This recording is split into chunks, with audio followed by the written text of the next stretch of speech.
हरे कृष्णा। हम श्रीमद् भगवद गीता के तृतीय अध्याय कर्मयोग इसके 10वें श्लोक को पढ़ रहे हैं। पहले श्लोक की कुछ आवृत्ति करेंगे। ओके। वैष्णवी सह यज्ञाः प्रजाः सृष्ट्वा सः यज्ञा प्रजा सृष्ट्वः प्रोवाच प्रजापतिः पुरोवाच प्रजापतिः अनेन प्रसविष्यध्वम् अनेन सापित्वम् एष कामधुक्। एष वोसिष्ठकामधु। बहुत अच्छे। कौन करेगा अब? एमएल गुप्ता प्रभु जी एक बार आप कीजिए। सह यज्ञाः प्रजाः सृष्ट्वा सह यज्ञा प्रजा सृष्ट्वा पुरोवाच प्रजापतिः पुरोवाचः प्रजापतिः अनेन प्रसविष्यध्वम् अनेन प्रशंस्यधम् एष वोस्त्विष्ट कामधुक्। एष उत्तिष्ठ कामधो। बहुत अच्छे प्रभु जी। कृष्ण पांडे प्रभु जी अब आप कीजिए। सह यज्ञाः प्रजाः सृष्ट्वा सह यज्ञः प्रजा सृष्ट्वा पुरोवाच प्रजापतिः पुरोवाच प्रजापतिः अनेन प्रसविष्यध्वम् अनेन प्रसविष्यध्वम् एष वोस्त्विष्ट कामधुक्। एष वोस्त्विष्टकामधुक्। बहुत अच्छा। ओके, अब हम आगे बढ़ते हैं। आप सबने बहुत अच्छा प्रयास किया। देखिए, भले इस वक्त आप श्लोक का अर्थ नहीं समझ रहे हो, आप इतना तो जानते हो ना कि भगवत गीता स्वयं भगवान है और ये उनका शब्द रूप है। इसको शब्द ब्रह्म भी कहते हैं। और आपने पिछले क्लासेस में क्या सुना कि भगवान कान से प्रवेश होते हैं, प्रविष्ट कर्ण रंध्रीना। राइट? जब आप ऐसे भगवत गीता के श्लोकों को पढ़ रहे हो, आप सीधे भगवान का संपर्क प्राप्त कर रहे हो। इससे क्या होता है? हम पवित्र होते हैं। चलिए आगे बढ़ते हैं। अन्वय देखते हैं श्लोक का।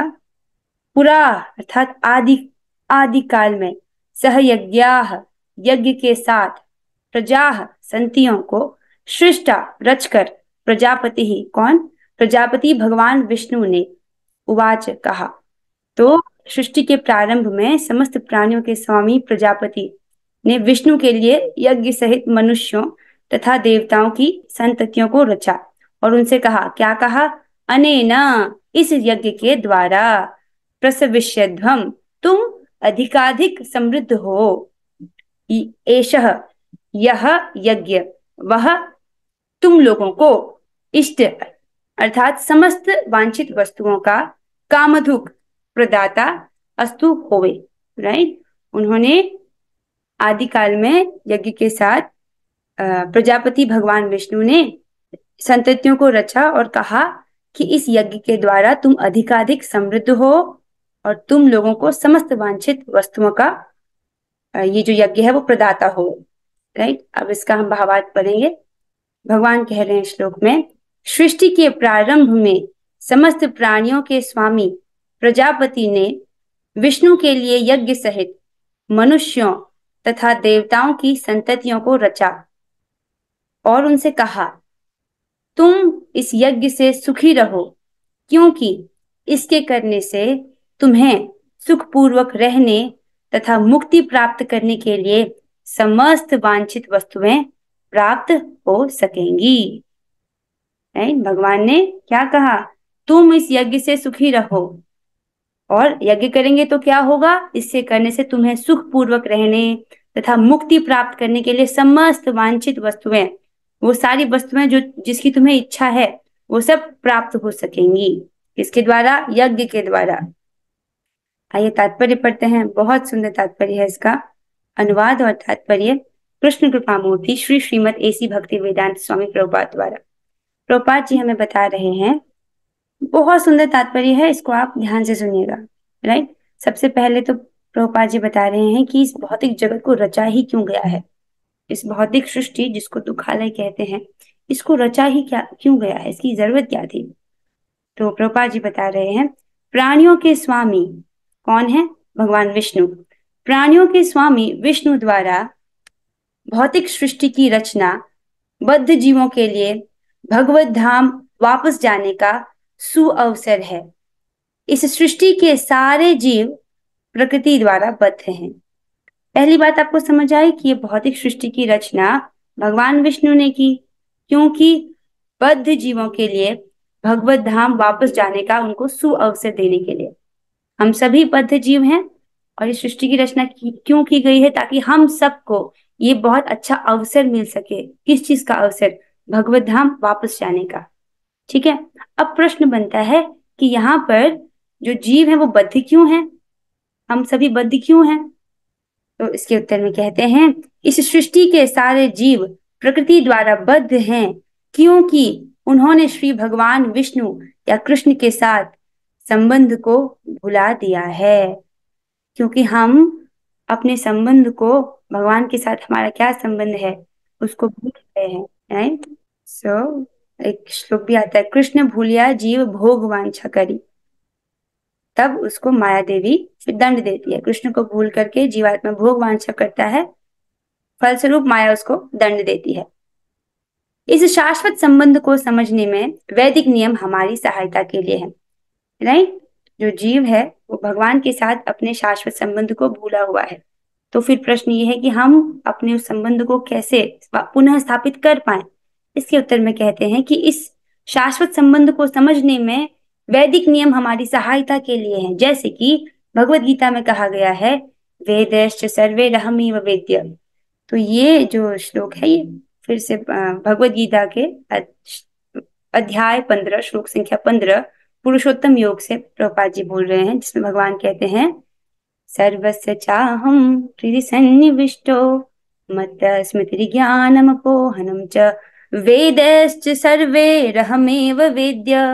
अर्थात भगवान का कथन है कि वेदों का उद्देश्य मुझे समझना है। सारे वेदों का क्या उद्देश्य है? भगवान को समझना। राइट? भगवान कृष्ण को समझना, ये जानना पूर्ण पुरुषोत्तम भगवान कौन है, भगवान श्री कृष्ण है, और अपने आप को उनकी प्रेमा भक्ति के लिए समर्पित करना।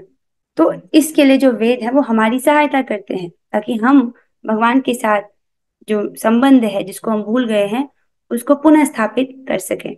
वैदिक स्तुतियों में कहा गया है, पतिम विश्वस्यात्मेश्वरम, अतः जीवों के स्वामी प्रजापति श्री भगवान विष्णु हैं। जीवों के स्वामी कौन है? भगवान विष्णु। तो श्रीमद् भागवतम में भी श्री सुखदेव गोस्वामी ने भगवान को अनेक रूपों में पति कहा है। तो ये श्लोक लिया गया है श्रीमद् भागवतम के दूसरे स्कंद के चौथे अध्याय का 20वां श्लोक। प्रभुपाद जी कोई भी बात कहते हैं तो उसके पीछे वो आपको प्रमाण देते हैं कि ये देखो, उन्होंने कहा ना कि जीवों के स्वामी प्रजापति कौन है? श्री भगवान विष्णु हैं। अब वो किस आधार पर कह रहे हैं, उन्होंने श्लोक भी हमारे सामने रखा है। बहुत सुंदर श्लोक है। श्रियः पतिर्यज्ञपतिः प्रजापतिर् धिया पतिर्लोकपतिर्धरापतिः पतिर्गतिश्चान्धक वृष्णि सात्वताम् प्रसीदतां मे भगवान सतां पतिः। बहुत सुंदर श्लोक है। इसका क्या अर्थ है? भगवान श्री कृष्ण जो समस्त भक्तों द्वारा पूज्य हैं, यदुवंश के अंधक तथा वृष्णि जैसे समस्त राजाओं के रक्षक तथा उनके यश हैं, लक्ष्मी देवी के पति, समस्त यज्ञों के निर्देशक, अतएव समस्त जीवों के अग्रणी, समस्त बुद्धि के नियंता, समस्त दिव्य एवं भौतिक लोगों के अधिष्ठाता तथा पृथ्वी पर परम अवतार सर्वे सर्वा हैं, वे मुझ पर कृपालु हों। तो इस श्लोक में ये स्पष्ट है कि क्या है?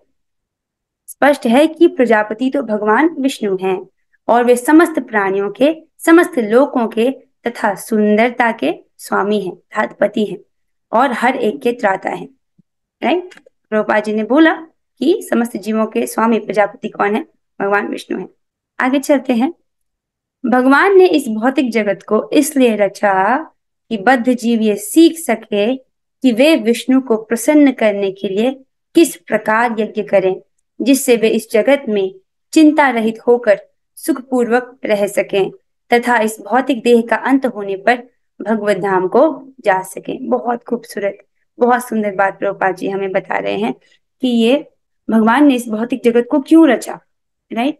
पहले उन्होंने बोला कि ये हम सबको, सारे बद्ध जीवों को एक सुअवसर प्रदान करने के लिए। कौन सा सुअवसर?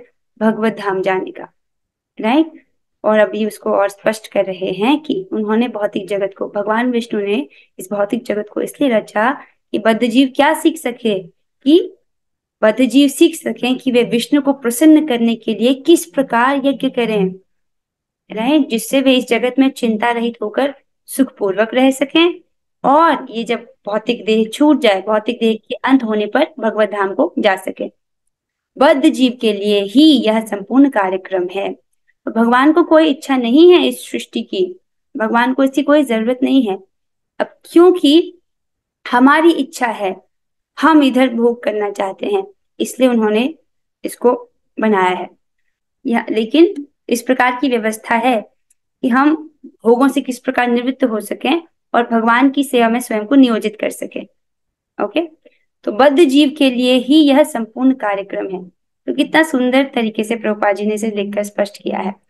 सभी बद्ध जीवों के लिए भगवान का क्या कार्यक्रम है, तो हम सब बद्ध जीव हैं, तो हम सब के लिए भगवान ने क्या प्रोग्राम बनाया है, यही कि हम ये सीखें कि भगवान को प्रसन्न करने के लिए किस प्रकार यज्ञ करें, ताकि हम चिंता रहित होकर के सुखपूर्वक जी सकें और भौतिक देह का अंत होने पर भगवत धाम को जा सके। स्पष्ट है? आगे चलते हैं। यज्ञ करने से बद्ध जीव क्रमशः कृष्ण भावना भावित होते हैं और सभी प्रकार से देव तुल्य बनते हैं। तो अगर हम यज्ञ करते हैं तो क्या होता है, हम बद्ध जीव क्रमशः कृष्ण भावना भावित होते हैं, we become more Krishna conscious, right, और सब प्रकार से देव तुल्य बनते हैं। जैसा कि हमने पहले भी पढ़ा था, जो भक्त होता है उसमें अपने आप देवताओं के से सारे गुण अपने आप आ जाते हैं, लेकिन जो अभक्त है उसमें अगर भौतिक रूप से गुण दिख भी रहा है तो वो किसी लाभ का नहीं है, क्योंकि वो मन के रथ पर सवार रहता है, राइट। हमने श्लोक को पहले डिस्कस किया था अध्याय 1 में। परा भक्तस्य कुतो महद्गणा मनोरथिना असितो धावतो वही, तो हमने इसको पहले डिस्कस किया था। आगे चलते हैं। अब प्रश्न आता है, अगर भगवान हमसे चाहते हैं कि हम ये सीखें कि यज्ञ किस प्रकार किया जाए ताकि वो प्रसन्न रहें और हम सुखपूर्वक रह सकें और भगवत धाम को प्राप्त करें इस देह को त्यागने के बाद, तो प्रश्न ये बनता है कि हम किस प्रकार का यज्ञ करें, कि कलयुग में तो यज्ञ करना संभव ही नहीं है, शुद्ध सामग्री ही नहीं उपलब्ध है और हमारे पास इतना समय भी नहीं है कि हम यज्ञ करें, राइट, हवन ये सब हमारे लिए संभव नहीं है। तो हमको किस प्रकार का यज्ञ करना चाहिए, उस विषय में प्रभुपाद जी आगे बता रहे हैं। उन्होंने कहा, कलयुग में वैदिक शास्त्रों ने संकीर्तन यज्ञ, भगवान के नामों का कीर्तन का विधान किया है और इस दिव्य विधि का प्रवर्तन चैतन्य महाप्रभु द्वारा इस युग के समस्त लोगों के उद्धार के लिए किया गया। तो समझ आ रहा है कि हमको कौन सा यज्ञ करना है। कलयुग में वैदिक शास्त्रों ने संकीर्तन यज्ञ करने को बोला गया है। संकीर्तन यज्ञ अर्थात भगवान के नामों का कीर्तन करना, राइट, और इस दिव्य विधि का प्रवर्तन किसने किया, चैतन्य महाप्रभु, राइट, उनके द्वारा इस युग के समस्त लोगों के उद्धार के लिए किया गया है। वे जानते हैं कलयुग के लोग कैसे हैं, मंद सुमंद हैं, उनसे वो बड़े बड़े यज्ञ नहीं हो पाएंगे। उन्होंने हमारे संकीर्तन यज्ञ बताया गया है, वेदों में भी यही बताया गया है। संकीर्तन यज्ञ तथा कृष्ण भावनामृत में अच्छा तालमेल है। तो अब प्रभुपाद जी ने ये बात बोली, अब उसको वो शास्त्र से प्रमाण देते हुए प्रस्तुत कर रहे हैं कि श्रीमद् भागवतम के 11वें स्कंद के 5वें अध्याय का 32वां श्लोक में संकीर्तन यज्ञ के विशेष प्रसंग में भगवान कृष्ण का अपने भक्त रूप चैतन्य महाप्रभु रूप में निम्न प्रकार से उल्लेख हुआ है। तो चैतन्य महाप्रभु कौन है, भगवान श्री कृष्ण ही है, लेकिन वे भक्त रूप में है, क्योंकि भगवान बनकर भगवान सोचते हैं कि मैं घाटे में रह गया, मेरा आस्वादन तो मेरे भक्त ही कर सकते हैं, राइट। तो वे अपने भक्त रूप में आते हैं, अर्थात चैतन्य महाप्रभु के रूप में आते हैं। उसका उल्लेख हुआ है, क्या श्लोक है, श्रीमद् भागवतम 11.5.32, कृष्ण वर्णम त्विषा अकृष्णम सांगो पांगास्त्र पार्षदम यज्ञ संकीर्तन प्राय यजंती ही सुमेधसः, सुमेधसः अर्थात बुद्धिमान। क्या बोल रहे हैं, कलयुग में बुद्धिमान व्यक्ति ईश्वर के उस अवतार की पूजा करने के लिए सामूहिक कीर्तन करते हैं जो निरंतर कृष्ण के नाम का गायन करता है। क्या कह रहे हैं, कलयुग में सुमेधसः अर्थात बुद्धिमान कौन है, कलयुग में बुद्धिमान व्यक्ति ईश्वर के उस अवतार की पूजा करने के लिए सामूहिक कीर्तन अर्थात संकीर्तन करते हैं जो निरंतर कृष्ण के नाम का गायन करता है। ऐसा कौन सा अवतार है भगवान का? गौर हरि चैतन्य महाप्रभु, राइट। यद्यपि उसका वर्ण श्यामल नहीं है। कौन सी लाइन थी वो? कृष्ण वर्णम त्विषा अकृष्णम। तो उनका जो वर्ण है वो अकृष्ण है, अर्थात उनका वर्ण श्यामल, कृष्ण का जैसा कॉम्प्लेक्शन नहीं है, राइट। कृष्ण कैसे दिखते थे? श्याम स्वरूप, राइट। यद्यपि उसका वर्ण श्यामल कृष्ण नहीं है, किंतु वह साक्षात कृष्ण है, राइट। जैसे यहाँ पर आप चित्र में देख सकते हो, षडभुज गौर हरि, वो अपना षडभुज स्वरूप रामानंद राय को दिखाते हैं। जैसे यहाँ पे 2 हाथों में मुरली है, 2 हाथों में उन्होंने धनुष बाण लिया हुआ है, राम अवतार कृष्ण। और इसमें चित्र में नहीं दिख रहा, शायद उनका कमंडल और संन्यास दंड है। तो यद्यपि उसका वर्णन वर्ण श्यामल नहीं है, किंतु साक्षात कृष्ण है। वह अपने संगियों, सेवकों, आयुधों तथा विश्वास पात्र साथियों की संगति में रहता है। जैसे इस चित्र में आप देख सकते हैं, गौर महाप्रभु, गौर हरि अर्थात चैतन्य महाप्रभु अपने पार्षदों सहित, जिनको हम पंच तत्व भी बोलते हैं, हम इनको रोज प्रणाम करते हैं। जय श्री कृष्ण चैतन्य प्रभु नित्यानंद, राइट। दिस इज जय श्री कृष्ण चैतन्य, कृष्ण चैतन्य प्रभु नित्यानंद, श्री अद्वैत, ये अद्वैताचार्य जी हैं, गदाधर, गदाधर पंडित जी, श्रीवास आदि गौर भक्त वृंद। तो इस प्रकार हम पंचतत्वों को प्रणाम करते हैं। इनके विषय में हम भूमिका में डिस्कस कर चुके हैं। सो आपको आई होप समझ आया होगा कि कलयुग में बुद्धिमान व्यक्ति ईश्वर के उस अवतार की पूजा करने के लिए सामूहिक कीर्तन करते हैं जो निरंतर कृष्ण के नाम का गायन करता है। यद्यपि उसका वर्ण श्यामल कृष्ण नहीं है, किंतु वह साक्षात कृष्ण है। वह अपने संगियों, सेवकों, आयुधों तथा विश्वास पात्र साथियों की संगत में रहता है। किसकी बात हो रही है? ये गौर हरि की, चैतन्य महाप्रभु की। आगे पढ़ते हैं। तो इस कलयुग में जो लोग पर्याप्त बुद्धिमान हैं, वे भगवान की उनके पार्षदों सहित संकीर्तन यज्ञ द्वारा पूजा करेंगे। तो यहाँ पर कौन सा यज्ञ है, इसको भी स्पष्ट कर दिया गया है। भगवद गीता के श्लोक में हमको बोला कि भगवान कहते हैं कि तुम इस यज्ञ के द्वारा सुखी हो, राइट।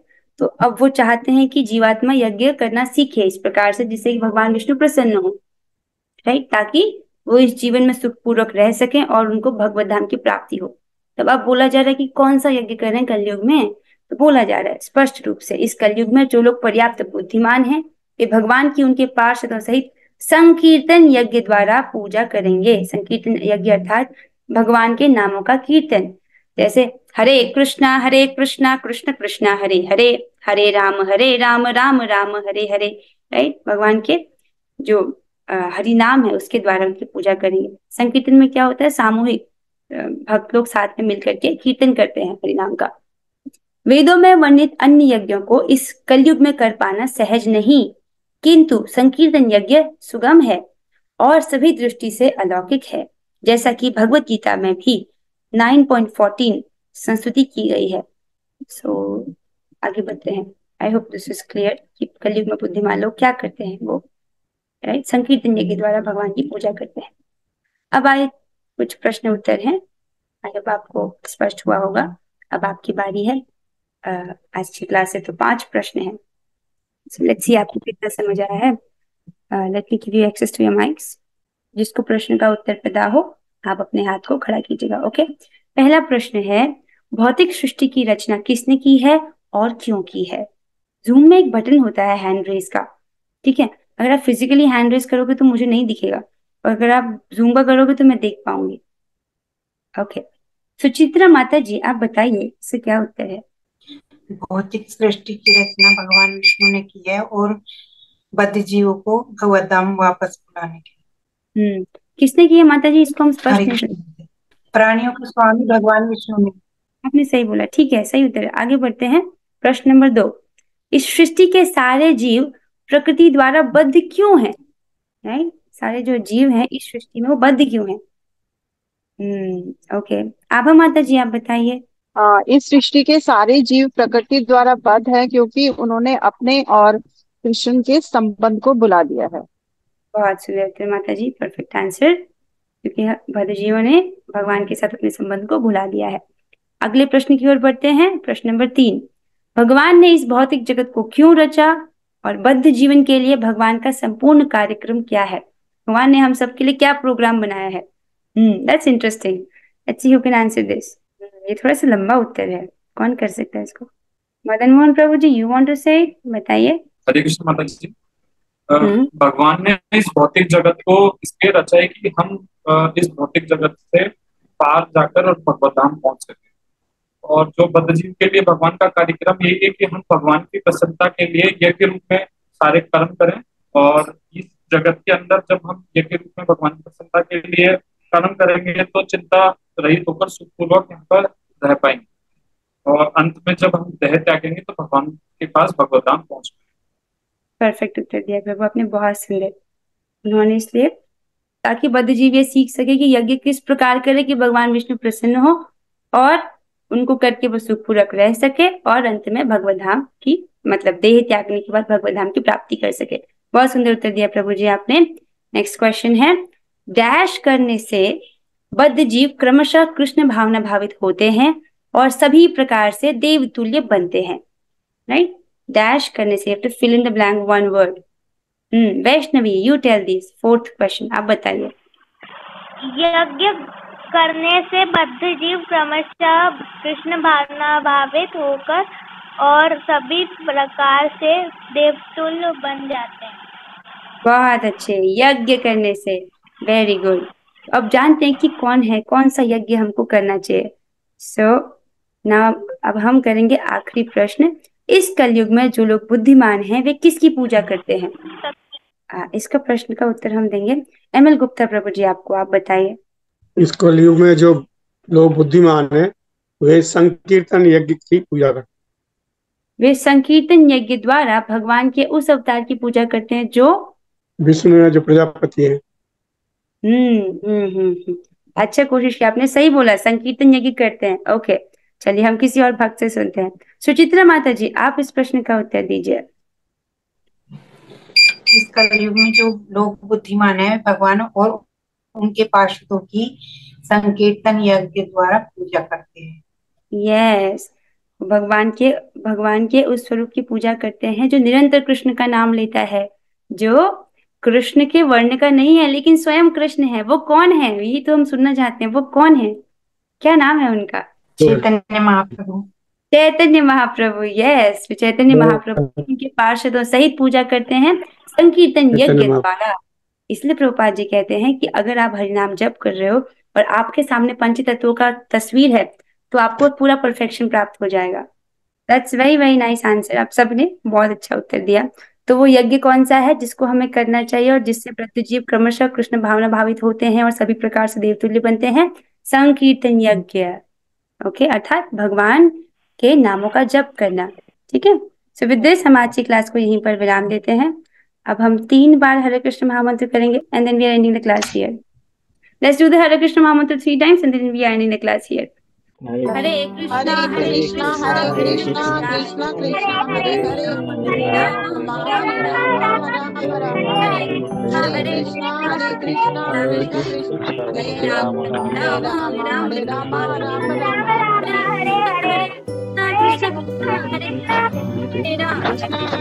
राम राम हरे हरे श्रीमद् भगवद गीता की जय, श्री प्रभुपाद की जय। और जय हरे कृष्णा